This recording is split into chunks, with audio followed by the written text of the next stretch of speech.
Assalamualaikum warahmatullahi wabarakatuh. Perkenalkan, nama saya Bagus Alvin Friandi dengan NIM 283-20004 dari Pendidikan Vokasional Teknik Elektro Angkatan 2020 Kelas A Universitas Sultan Ageng Tirtayasa.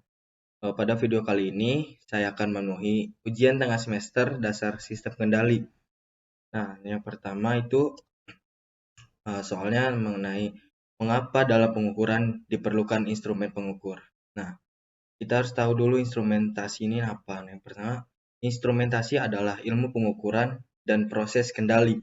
Instrumentasi sebagai alat pengukur kerap kali merupakan bagian depan atau awal dari bagian-bagian selanjutnya atau bagian kendali. Dan bisa berupa pengukur dari semua jenis, besaran, fisik, kimia, mekanis, maupun besaran listrik. Beberapa contoh diantaranya adalah pengukuran massa, waktu, panjang, luas, sudut, suhu, kelembaban, tekanan, aliran, atau pH, keasaman, level, radiasi, suara, cahaya, kecepatan, sifat listrik, ataupun arus listrik, tegangan, tahanan, nah dan lain-lain. Nah, pada umumnya, peralatan pengukuran atau alat ukur secara elektronik ini merupakan bagian dasar instrumentasi yang dipakai pada hampir semua bidang industri. Bidang elektronika dan instrumentasi ini diaplikasikan untuk industri kimia, industri baja, pabrik mobil, pabrik gula, pabrik kertas, dan lainnya. Nah, secara umum instrumentasi mempunyai beberapa fungsi utama. Nah, fungsi utama instrumentasi itu sebagai alat pengukuran, sebagai alat analisis, sebagai alat kendali, serta sebagai alat perekam atau recorder terhadap suatu peralatan. Sistem pengukuran, analisis, dan kendali dalam instrumentasi ini bisa dilakukan secara manual, hasilnya dibaca dan ditulis tangan, tetapi bisa juga dilakukan secara otomatis dengan menggunakan komputer atau sirkuit elektronik. Untuk jenis yang kedua ini, instrumentasi tidak bisa dipisahkan dengan bidang elektronika dan instrumentasi ini itu sendiri. Nah, ada soal yang kedua itu gambarkan diagram sistem pengendalian temperatur dari suatu setrika otomatis dan jelaskan. Nah, di sini ada gambar saklar temperatur yang masuk ke elemen pemanas. Nah, tegangan listrik ini masuk dan elemen pemanas ini masuk ke setrika, lalu masuk lagi ke temperatur secara berulang kali.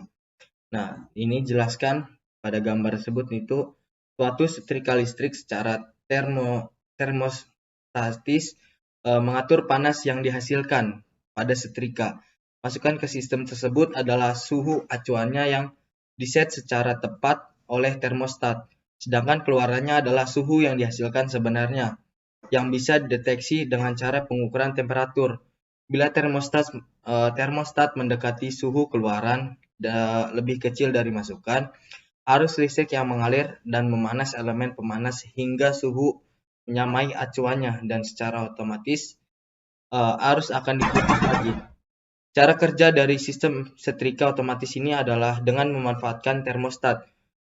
Saat suhu acuan diatur, input arus listrik akan dialirkan ke elemen pemanas yang akan memanas sampai panasnya mencapai suhu yang diatur sebagai acuan. Setelah suhu keluaran mencapai suhu acuan, akan ada sinyal umpan balik ke saklar temperatur yang nantinya akan memutus aliran listrik ke elemen panas agar suhu yang dihasilkan tidak melebihi suhu acuannya. Begitupun sebaliknya, setelah elemen pemanas tidak mendapatkan arus listrik, suhu keluaran akan turun lebih rendah dari suhu acuan. Nantinya akan sinyal umpan balik ke saklar temperatur untuk menghubungkan kembali ke elemen pemanas dengan arus listrik sehingga suhunya akan naik lagi sampai batas suhu acuan. Nah, yang ketiga, gambarkan dan jelaskan diagram sistem pengendalian jelajah mobil. Di sini ada gambar sistem kendali pada mobil. Nah, dalam berkendaraan di jalan raya terkadang ada pembatasan untuk kecepatan berkendara. Nah, misalnya rambu hanya mengizinkan 40 km per jam, dengan adanya rambu tersebut, sehingga pengendara harus mematuhi dengan cara memelihara supaya kecepatan kendaraan berkisar pada angka tersebut. Sebagai alat ukur memonitor biasanya dipasang pada speedometer dan acuannya adalah kecepatan 40 km per jam. Nah, apabila terjadi penyimpangan antara yang tercatat dan pada speedometer terhadap kenyataan kecepatan kendaraan, maka pengendara senantiasa berusaha untuk melakukan pengendalian larinya kendaraan dengan menambah atau mengurangi kecepatan putaran mesin. Nah, proses yang dilakukan pengendara tersebut secara tidak langsung mensinergikan beberapa komponen yang mempengaruhi sistem kendali jelajah kendaraan. Yang keempat ada jelaskan sistem pengendalian yang terdapat karburator motor atau mobil.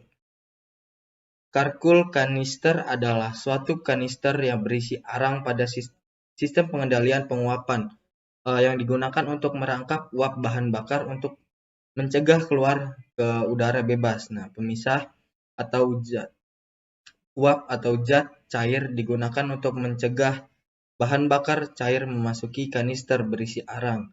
Pembersih udara digunakan untuk menyaring udara yang masuk ke engine untuk membersihkan kotoran dan debu pompa bahan bakar.